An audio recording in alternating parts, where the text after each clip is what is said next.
So how do you feel about the recent uprisings at Kent State University? The Kent State University action, I think it's a good thing that they're doing. Even though there are authorities involved, they were fighting for a good cause, and honestly, the government's just pounding down on our First Amendment rights by trying to stop the free speech. And how do you feel about the recent findings that the government hasn't been very honest with us? I was in complete disbelief. I can't believe that Nixon would do such a thing. Before all these things about the Pentagon Papers and the My Lai massacre came out, I was in support of Nixon. I thought he was a good president and that he was fighting for good values. But now I just don't know what to do. And how has the dishonesty of the government impacted your views on the war on Koppikar? I thought this was a justified fight against communism in the beginning, but with all these government things coming out, you can tell that all this is just a fight to end the war.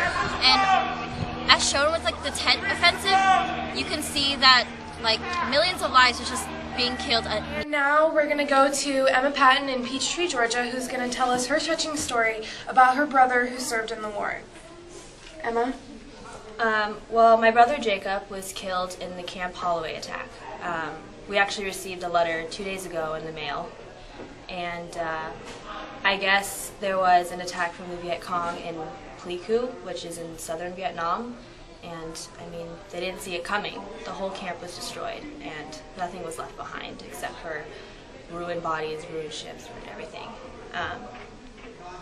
He was only 19, and honestly, what is this all for? What are we fighting for? What is it worth? Is it really worth seeing your loved ones die? Jacob didn't even want to be in the war. I mean, he would always tell me about how he would feel constant pressure every day from our dad. Our dad's a World War II vet, so you know how that goes. He wants everyone that he knows to be very loyal to our country, but it can be hard sometimes if you don't agree with what's happening. I mean, from what I hear from the media and what I hear from my friends, this isn't even our war, and I don't think it's worth it. And now we have a special field interview with Soldier Jimmy Huang. Jimmy was supposed to spend this year as an incoming freshman taking care of his son Rocco, but instead he was drafted into the war before he could do so. Well, Diane, let me tell you, it's not very fun. I just killed yet another man, and I don't like... What do you believe that you were fighting for? Well, Diane, it's not very fun. I just killed yet another man. He's not even a soldier. I just thought I'm in danger sometimes. And right now I'm just pretty much fighting to survive. What are orders? I'm just going to get home and say hello to Rocco for me. Hi, Rocco. Daddy just killed me. And you were drafted into the war, so how do you feel about the draft? I actually was.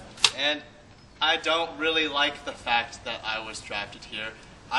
I need to buy a violin for Rocco because he keeps pestering me. Now, I can't buy a violin in Vietnam. They don't do that things here.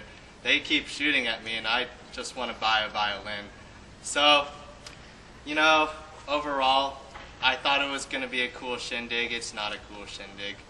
Don't get drafted. It's not fun. The draft ain't cool.